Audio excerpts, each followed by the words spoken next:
इस समय हाल ही में कई देशों के बीच आपस में तनाव की स्थितियां बढ़ने से वैश्विक लेवल पर उथल पुथल देखने को मिल रही है। लेकिन इसी बीच कुछ ऐसी खबरें आ रही हैं जो किसी तीसरे देश को चौंका रही हैं। तो भारत से जुड़ी कुछ ऐसी खबरें भी आ रही हैं जो कि सुपर पावर जैसे देशों को हैरान कर रही हैं।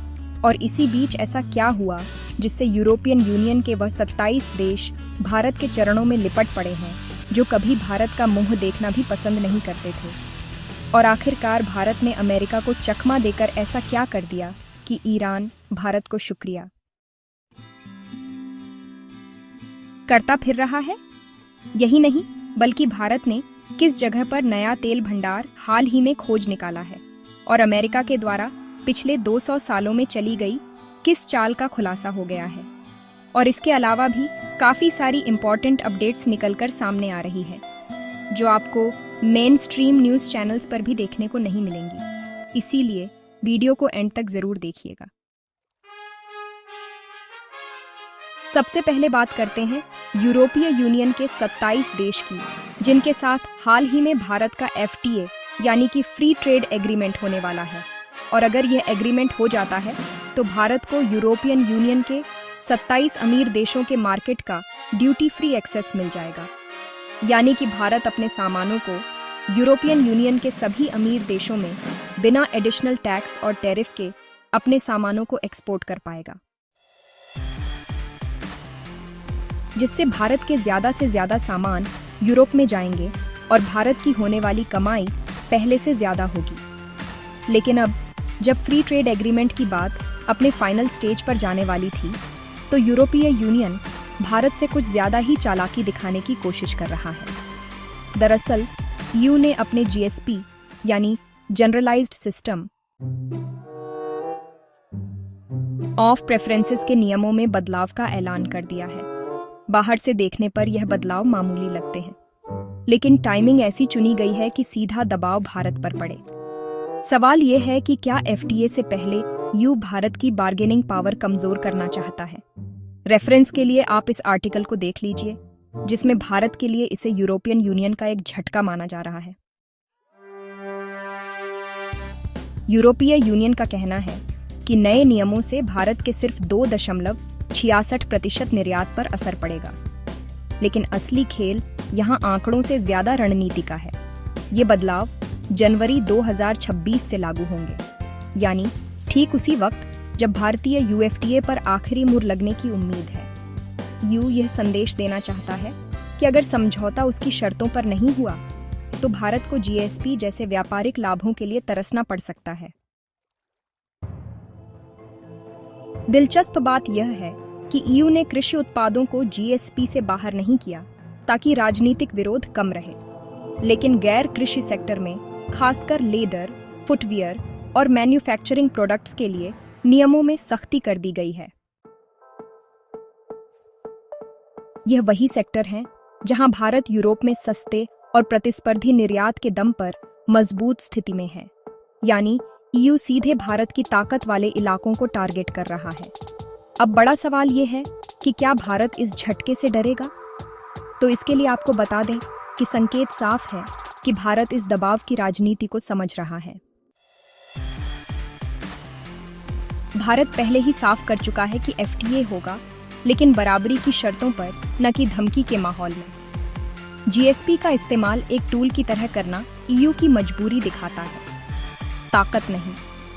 आने वाले दिनों में यह देखना दिलचस्प होगा कि क्या यूरोप वाकई दोस्ती निभाएगा या फिर FTA से पहले पानी फेरने की कोशिश करता रहेगा। फिलहाल कुछ भी हो, लेकिन ज्यादा लाभ तो भारत ही कमाएगा, क्योंकि भारत को यूरोप के 27 अमीर देशों की मार्केट का एक्सेस मिलेगा। लेकिन इन सभी 27 देश को केवल भारत जैसे एक देश का ही। अब दूसरी सबसे बड़ी अपडेट की बात करें तो वह भारत ईरान रिश्तों में एक बड़ा कदम बनकर उभरी है। दरअसल संयुक्त राष्ट्र के मानवाधिकार कोष यानी UNHRC में एक प्रस्ताव रखा गया था जो ईरान में जारी सरकारी दमन और विरोध प्रदर्शनों पर कड़ी आलोचना करता था। इस प्रस्ताव को वैश्विक स्तर पर समर्थन मिला, लेकिन भारत समेत 6 देशों ने इसके खिलाफ वोट देकर एक अलग रुख दिखाया। का यह कदम सिर्फ वोटिंग तक सीमित नहीं रहा। ईरान ने खुले तौर पर भारत को धन्यवाद कहा और इस कूटनीतिक समर्थन को दोनों देशों के बीच रणनीतिक साझेदारी का प्रतीक बताया गया है। दिल्ली ने बताया कि वह देश विशिष्ट निंदा प्रस्तावों को ज्यादा प्राथमिकता नहीं देता और इसे संवाद और कूटनीतिक समाधान की दिशा में रुचि का संकेत माना है। इस फैसले के पीछे एक भू राजनीति का बड़ा खेल भी काम कर रहा है।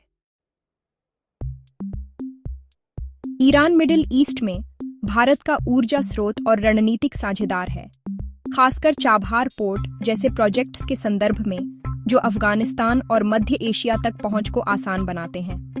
भारत का रुख इस बात की ओर संकेत करता है कि वह शांतिपूर्ण समाधान और संतुलित नीति पर जोर देता है, बजाय किसी एक पक्ष का खुला समर्थन करने के।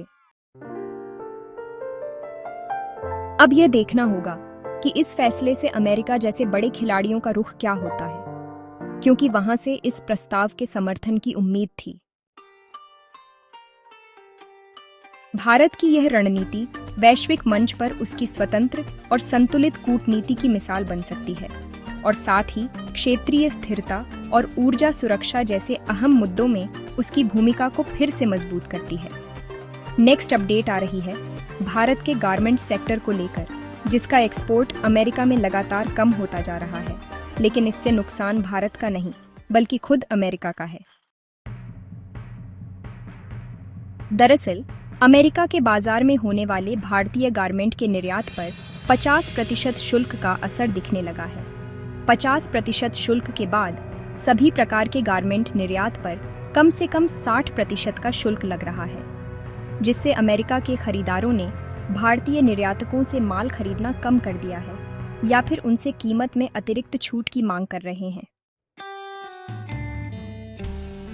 कई भारतीय निर्यातक अब यूरोप, अफ्रीका और मेक्सिको जैसे बाजारों की ओर रुख कर चुके हैं, जिससे भारत का गारमेंट एक्सपोर्ट एक ओर अमेरिका में कम हुआ तो वहीं दूसरी ओर इन देशों में बढ़ गया है।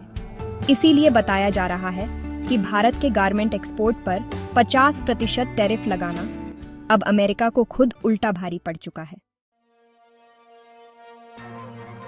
इसके अलावा नेक्स्ट अपडेट अमेरिका की धोती खोलने वाली है, क्योंकि हाल ही में एक रिपोर्ट में खुलासा किया गया कि अमेरिका ग्रीनलैंड पर कब्जा कर रहा है, तो ये उनके लिए नया नहीं है, बल्कि बीते 200 सालों में अमेरिका ने 8 देशों पर कब्जा किया, जहां हर 30 साल में एक पर कंट्रोल किया गया है। दुनिया को यह दिखाने की कोशिश की जा रही है कि यह सिर्फ रणनीतिक और सुरक्षा चिंता है, लेकिन हकीकत यह है कि अमेरिका का इतिहास रहा है जमीन पर कब्जा करना और उसे स्थायी कंट्रोल में बदल देना।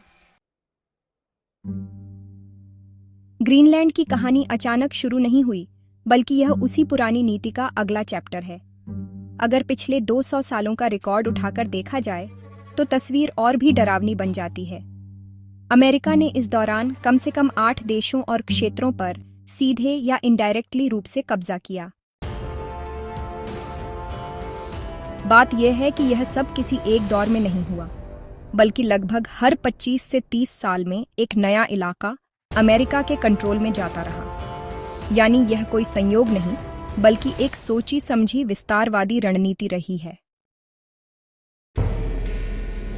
जिन्हें कभी खरीद के नाम पर, कभी युद्ध के बहाने और कभी सुरक्षा की एड में अपने कब्जे में लिया गया।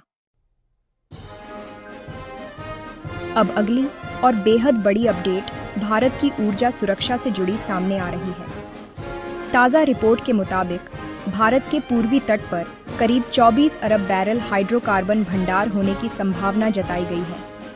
अगर यह अनुमान सही साबित होता है तो यह खोज भारत के लिए किसी गेम चेंजर से कम नहीं होगी, क्योंकि इससे भारत की तेल और गैस पर विदेशी निर्भरता में भारी कमी आ सकती है।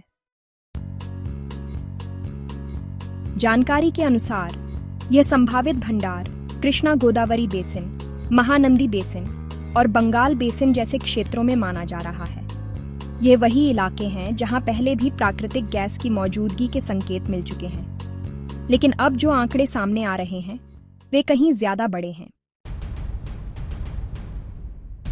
एक्सपर्ट का मानना है कि अगर इन भंडारों का व्यावसायिक दोहन शुरू होता है तो भारत घरेलू उत्पादन के मामले में कई बड़े तेल उत्पादक देशों की कतार में खड़ा हो सकता है। अब देखना इंटरेस्टिंग होगा कि भारत तेल निकालने में कामयाबी हासिल कर पाता है या नहीं। हर 24 घंटे के अंदर जियोपॉलिटिक्स में बड़े फेर बदलाव और उलटफेर हो रहे हैं और भारत के लिए नए चैलेंजेस आ रहे हैं। कोई देश अपने फैसले से पलट रहा है तो कोई देश ब्लैकमेलिंग के ऊपर उतर आया है। सभी देश एक दूसरे को नीचे लगाने की कोशिश कर रहे हैं। इन सब के बीच हमारा भारत किसी भी देश से पीछे ना रह जाए, इसके लिए मोदी सरकार लगातार कोशिशें कर रही है और भारत की foreign policy, defence news, economy और ग्लोबल अफेयर्स का सही एनालिसिस हमारे चैनल जी के दृष्टि का मिशन है और यह मिशन आपके सपोर्ट के बिना अधूरा है। इंडियन जी के दृष्टि के ऊपर हम सभी फैक्ट्स और डाटा बिल्कुल सरल भाषा में एनालाइज करते हैं, बिना किसी एजेंडा के। अगर आप चाहते हैं कि इंडियन अफेयर्स का सही और ऑथेंटिक एनालिसिस आप तक लगातार पहुंचे, तो इस वीडियो को लाइक करें और हमारे चैनल जी के दृष्टि को सब्सक्राइब करके बेल नोटिफिकेशन ऑन करना मत भूलिए। आपका एक लाइक हमारे चैनल को ग्रो करने में काफ़ी मदद करेगा और एक सब्सक्राइब ये सुनिश्चित करेगा कि आप किसी भी इम्पोर्टेंट अपडेट को मिस ना करें। अगर आपने हमारे चैनल को पहले से सब्सक्राइब किया है तो दिल से धन्यवाद। जय श्री राम।